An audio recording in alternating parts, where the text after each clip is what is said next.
is the Dull Man's podcast, the podcast for dull men and women who get excited about dull things.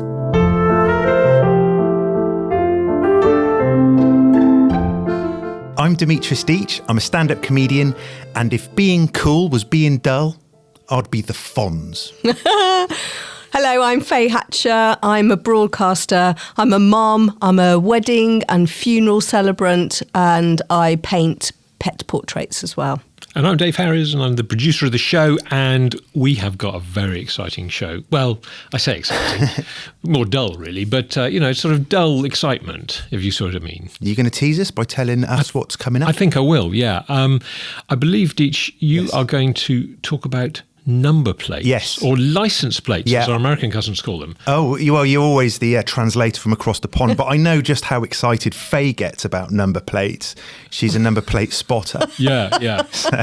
And we also call them registration plates. I love to. It's funny. There's lots of different terms for them, isn't there? Yeah, there are. Well, I can sort of do some ad hoc research into if you would. terminology. It would be good. Well, I look forward to that.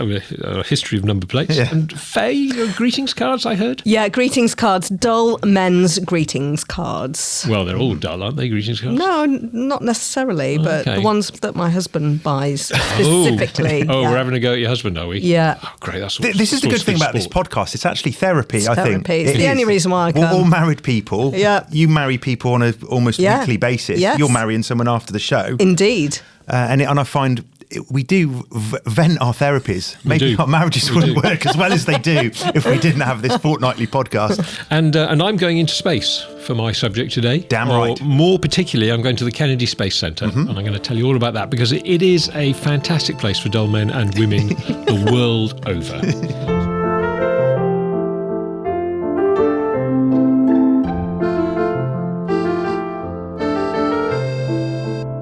Before we get started on the show, Deech and Faye, if you don't mind, first of all, I wanted to welcome Faye back because it's great to have you back, Faye. Thank you. Sorry you had to be absent. Sarah did a fantastic job in your absence. She was brilliant, and no doubt we'll have her back in front of the microphone soon.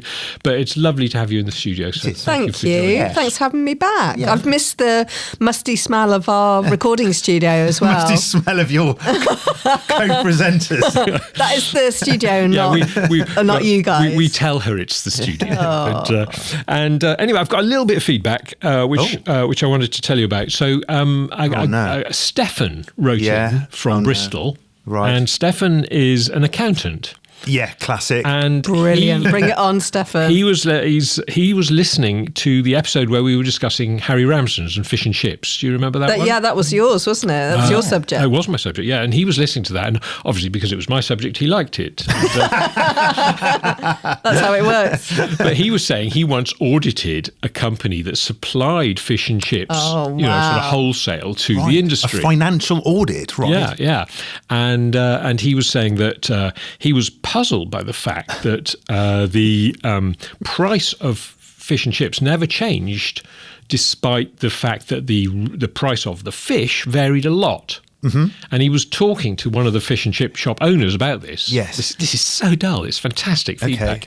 And the chip shop owner said, yes, but when the price goes up, we cut the fish into smaller pieces. Ooh. Oh, okay. So that we can keep the price to the customer the same. It's the greatest disguise as well because it's covered in batter. Exactly. Nobody would know. Nobody'd know. So that's such a big scam, isn't it? And they're never identical, are they? No, exactly. The shape always changes. Yeah. Sometimes they can curl a bit. And you're right. And the batter sometimes takes up a large percentage of the piece of fish. You sort of cut into it and there's no fish there for quite a long time. There's a vacuum. Yeah. You take it apart and then you've got a tiny bit of fish inside, and I used to think that was just bad luck on my part, but it's because the price of fish has gone up in very the stock exchange. calculated, isn't it? Exactly. So there you are. Thank you, Stefan, for that. It's a very interesting, dull fact, and also the fact that Deech used to work at a chip shop and his family owned a chip. Yes. And I'm now wondering, how honest is Deech? Yeah, you need to talk to your parents about this.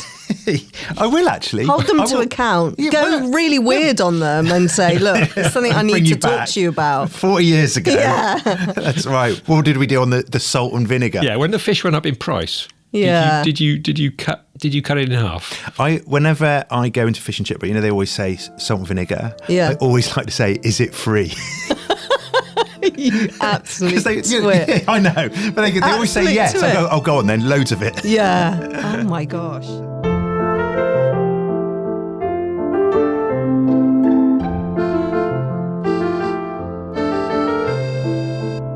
So, Deech, yes. I am very excited about this portion of the podcast because I believe you're going to talk about number plates, license plates, registration plates, whatever you want to call them, the things that are stuck on the front and backs of cars. Yes. So tell me all about them.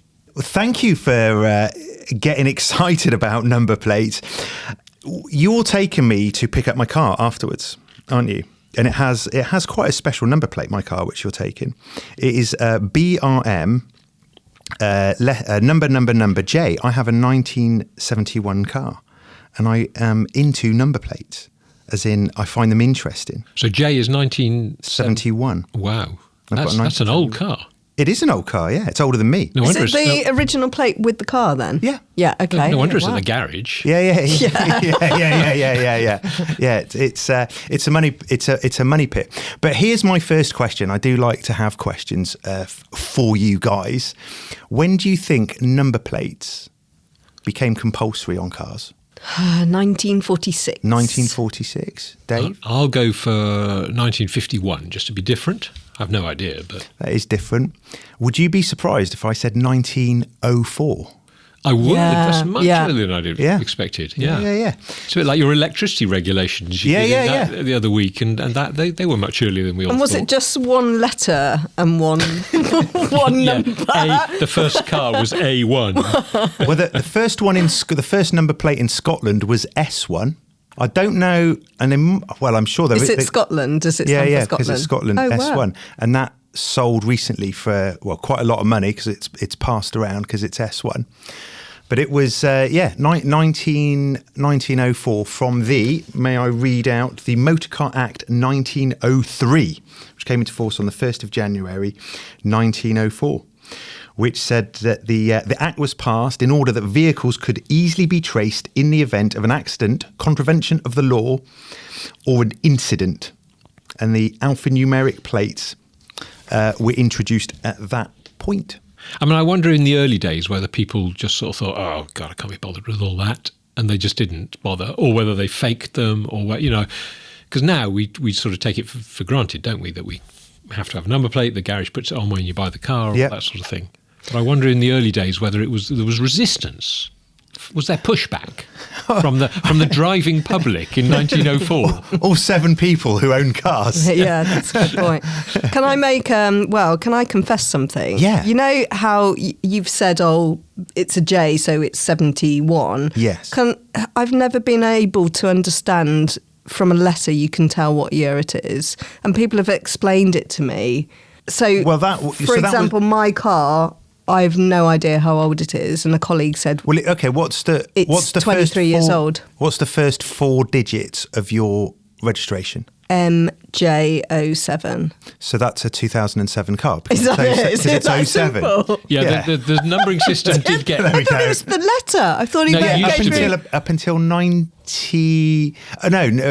in the year 2001, I think, is when it then went from letters... I always thought it was the letter carrying on. Yeah. It used to be. So it's that simple. Because when they got... Because there's only 26 letters, so when they got to the end, they had to start again. Yeah. Which they did, because originally the letter was at the end of the registration.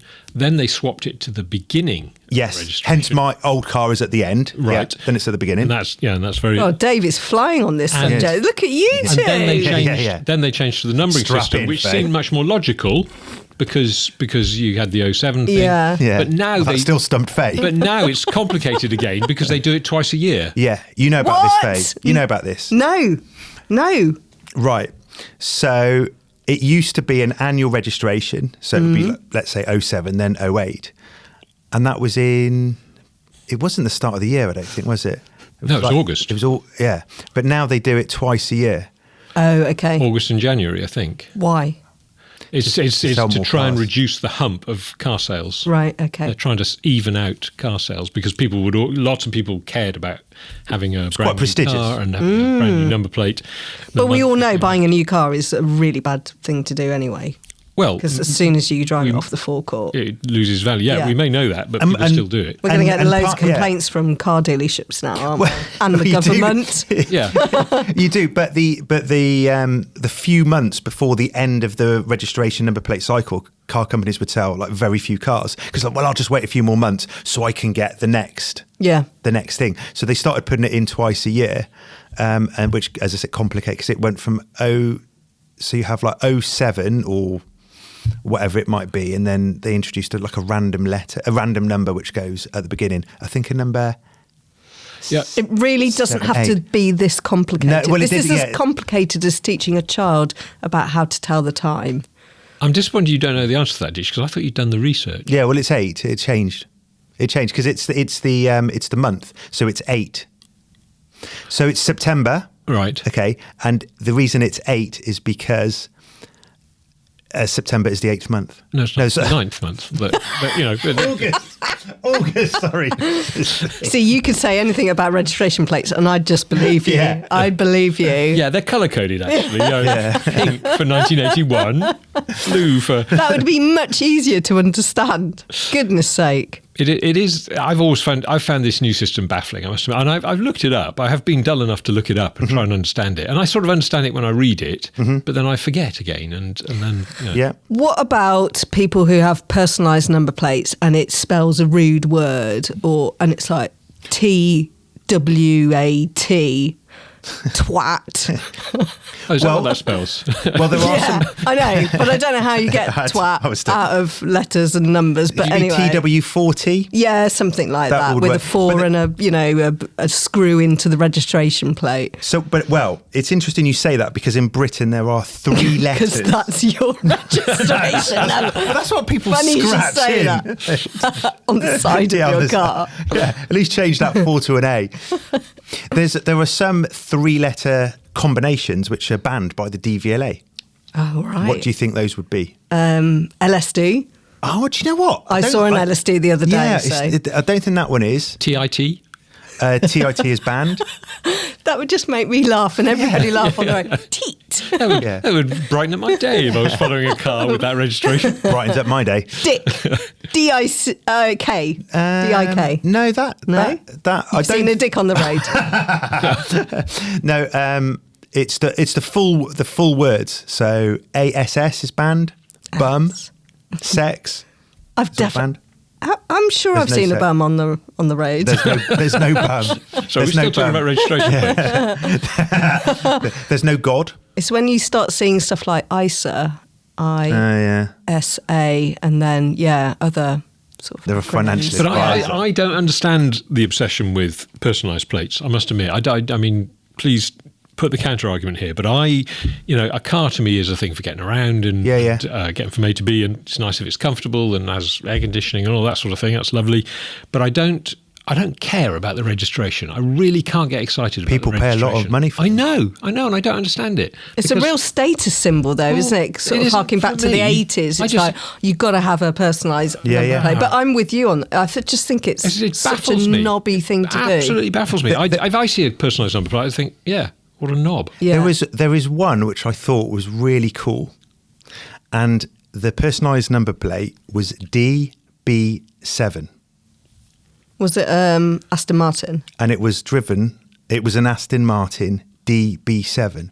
And who do you think owned that? James Bond. It wasn't James Bond. Was it an actor who played James Bond? Pierce Brosnan? It was not an actor who played James Bond. It was a footballer. Right. Played for Manchester United and England. He's lost us now, hasn't he? He's started talking about football. Okay. I thought I did quite well with the car. DB7. Oh, David Beckham. David Beckham. Nice. David Beckham drove a DB7. And what was his playing? Did he drive it when he was 7? Well, his playing number was 7. Oh, was it? Oh my God, that's so good. It's pretty cool, isn't it? That is quite cool. So good on so many levels. Yeah. Do you think he thought of that? He had no idea whatsoever. And did his wife have VB7? Or I don't know. Like she might have had VD7 for all I know. No, don't say that about Victoria. She's lovely. Yeah, she is.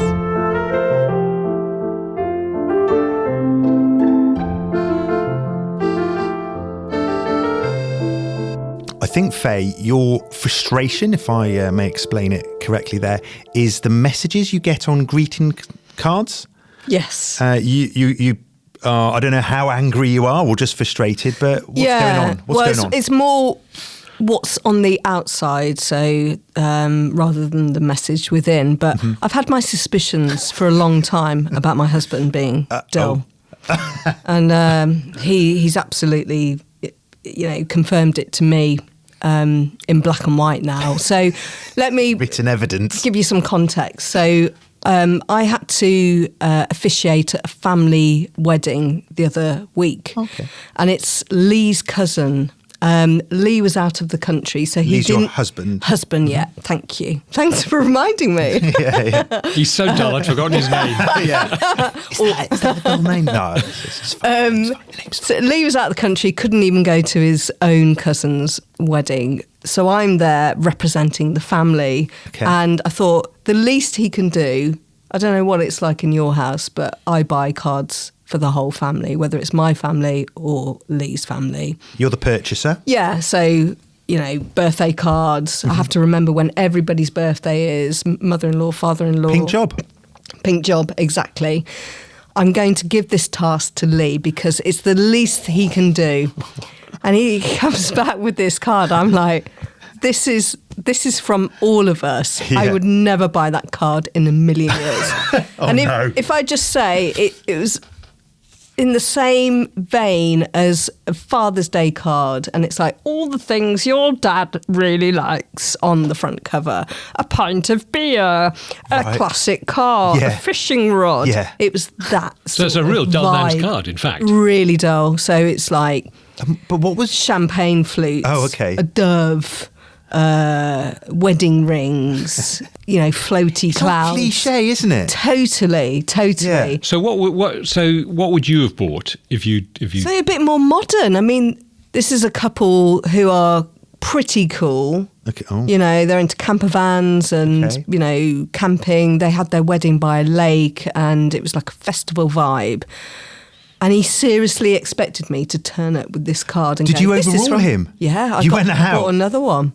Another one. So floating around the house now is an emergency. Well, it has wedding gone. card. It has gone to somebody else. That one, but more suited to that couple. I'm now wondering if it's in your glove box with your emergency toffee crisp and your green leather gloves. That's gone in the bin. I've thrown it away. I've finally thrown it away. So yes, overruled. Bought a different card.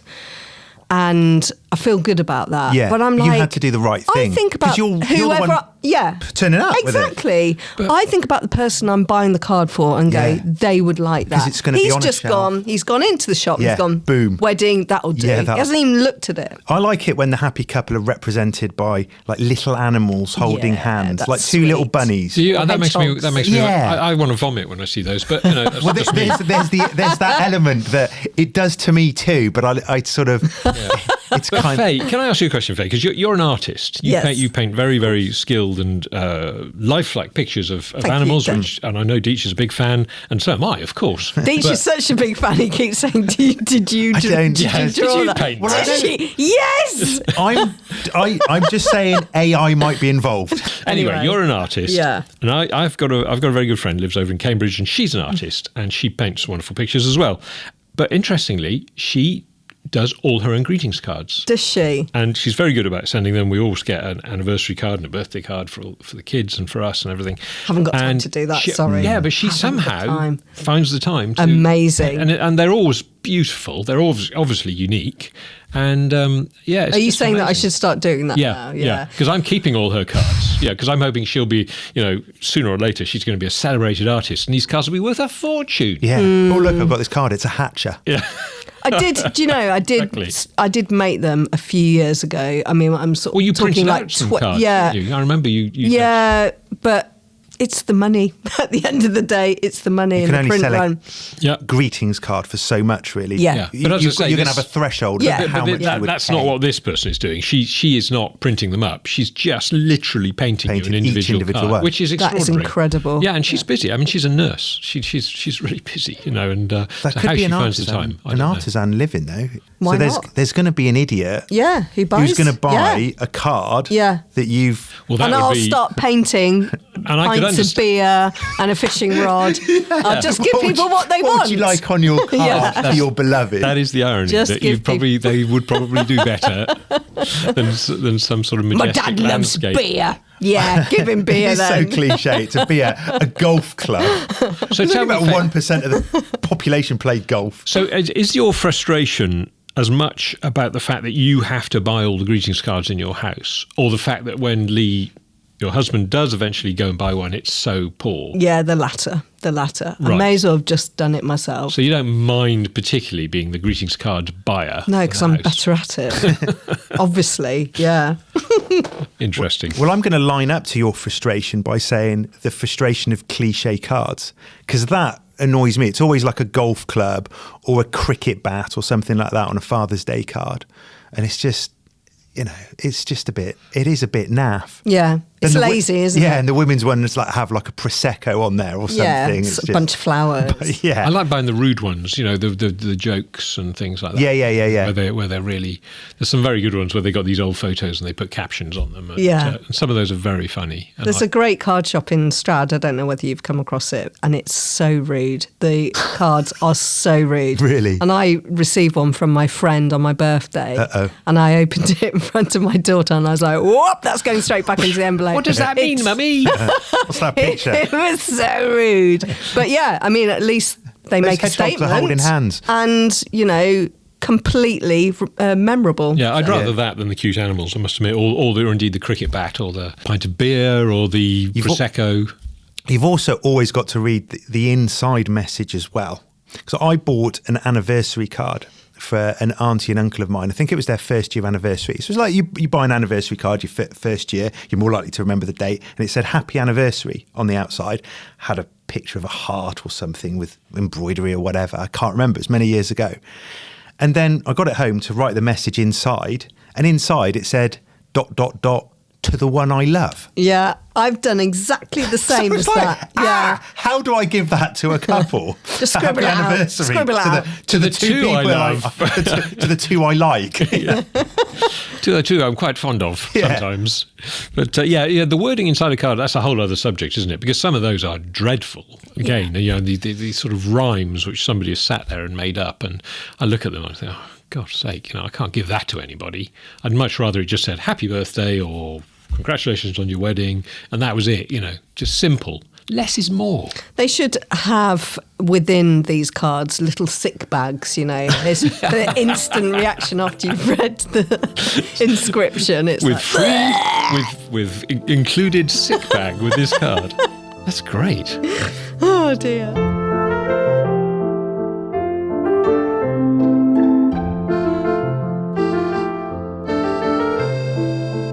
Me and my husband have deep conversations about space exploration, and I think we should just be happy with this beautiful Earth. And he's like, yeah, but what next? We need to explore the unexplored. And I know this is something you're passionate about, Dave. Well, going into space. I am that dull. Yeah, I would love to go into space. I think I'm probably that time has passed now. Dave my age. In space. Yeah, I don't think that's going to happen.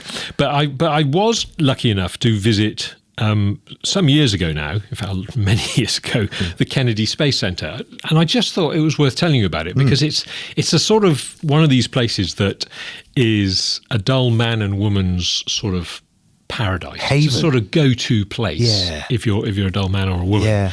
And it's the Kennedy Space Center is located on Cape Canaveral in Florida. Mm-hmm.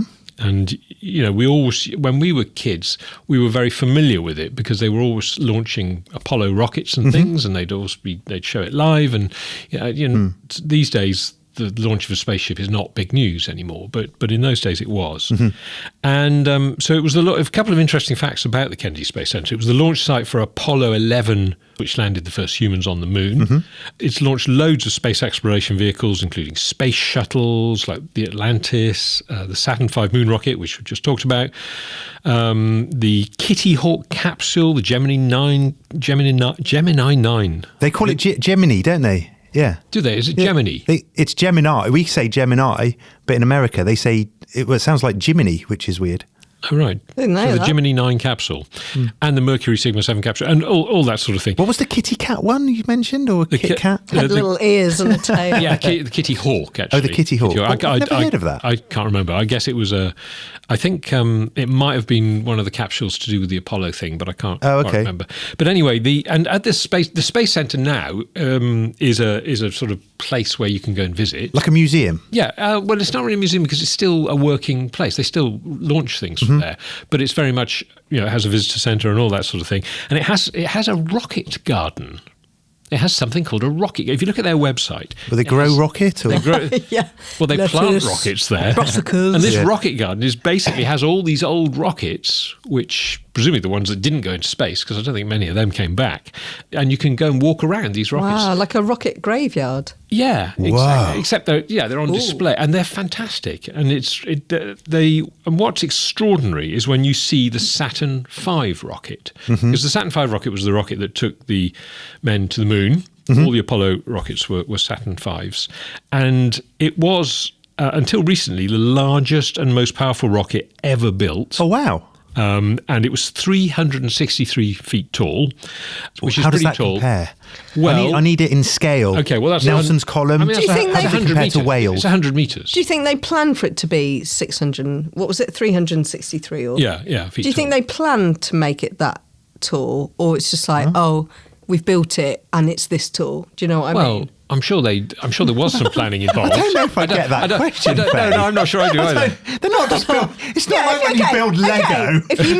If you make a cake, it's like, it's that tall. I've made it that tall. I didn't plan to make it that tall, but it's that tall. I think they did it's a great question. They did actually think about what was going to go into this rocket. Because it's quite random bits of metal. How tall did it come out then, Buzz? Well, Jeff, how are you getting on up there? I think we can make it a bit bigger, mate. A bit taller. We'll be nearly as tall as the Eiffel Tower. I can confidently say, even though I have no evidence, that they knew exactly how tall it would be before they started. Well, how do we know that? Well, what you got to bear in mind, Faye, is that most of that rocket is fuel and engines, and the bit for the people is a tiny little bit at the top. Question. Yes.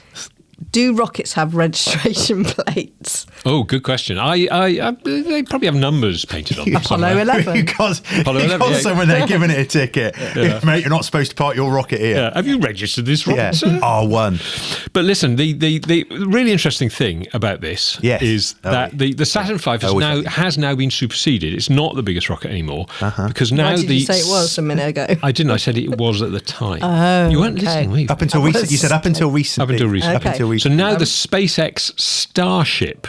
And is that rocket, Elon Musk's? Yeah, that's part of his outfit. It's 31 feet taller.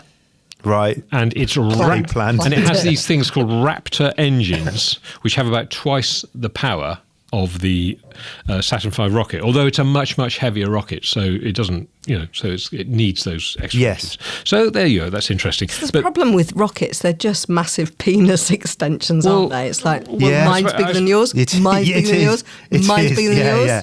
Well, that's probably... I didn't plan for it to be this big. If they measure it in inches, it definitely is. Yeah.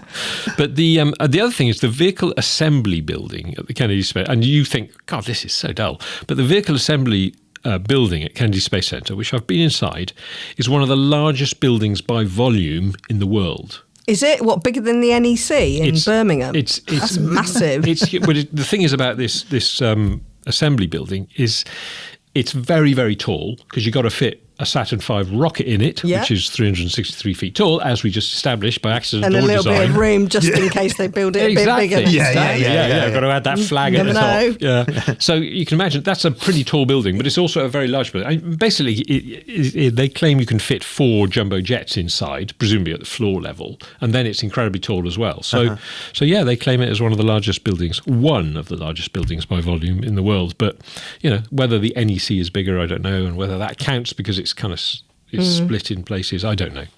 But NASA was formed on the 29th of July by President Dwight D. Eisenhower, if you want some interesting facts. What year? 1958.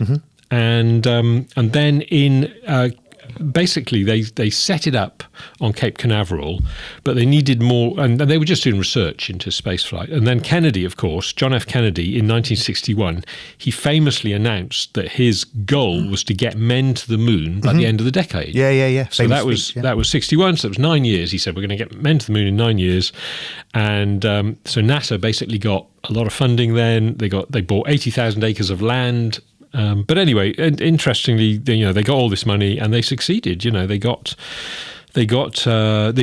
After Kennedy was shot, they renamed the center the Kennedy Space Center in his memory. Lyndon Johnson did that, who was president after him. And in 1963, they started building this huge building, the Vehicle Assembly Building that I just talked about. And from then on, it was all go, and they incredibly, they managed to land July 1969 on the moon in 69. Yeah. So just last question then. Yes. Who were the 3 astronauts that got to the moon? Only 2 of them stepped on the moon, but you'll know this because you did something. Yeah. About Buzz their date of Lightyear, birth. Lance Armstrong. Buzz Lightyear.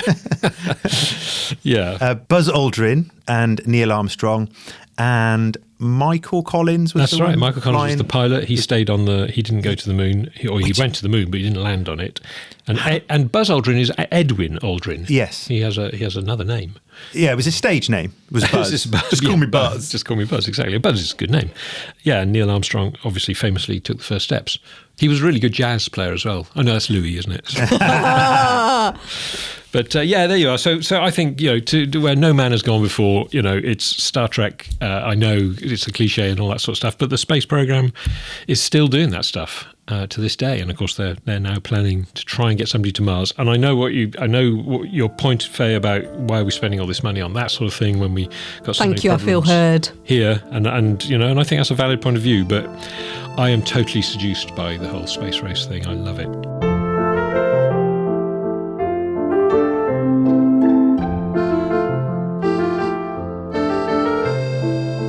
So thank you very much for listening to this edition of the Dull Man's podcast. I've been Dave Harries. I've been Faye Hatcher. I started as Demitris Deech and I still am Demitris Deech. So please like us and follow us on social media and share us with all your friends because we rely on you to keep us going. Thanks very much for listening to the Dull Man's podcast. In the next episode of the Dull Man's podcast, Faye returns again. And she's been counting far too much, even when she's filling the kettle. Deech is talking about furniture and how dull shopping for it can be, and I'll be exploring another dull man and woman's nirvana when I tell you all about the Imperial War Museum site at Duxford Airfield in Cambridgeshire. Don't forget to subscribe to hear episode 11 and all the episodes of the Dull Man's podcast.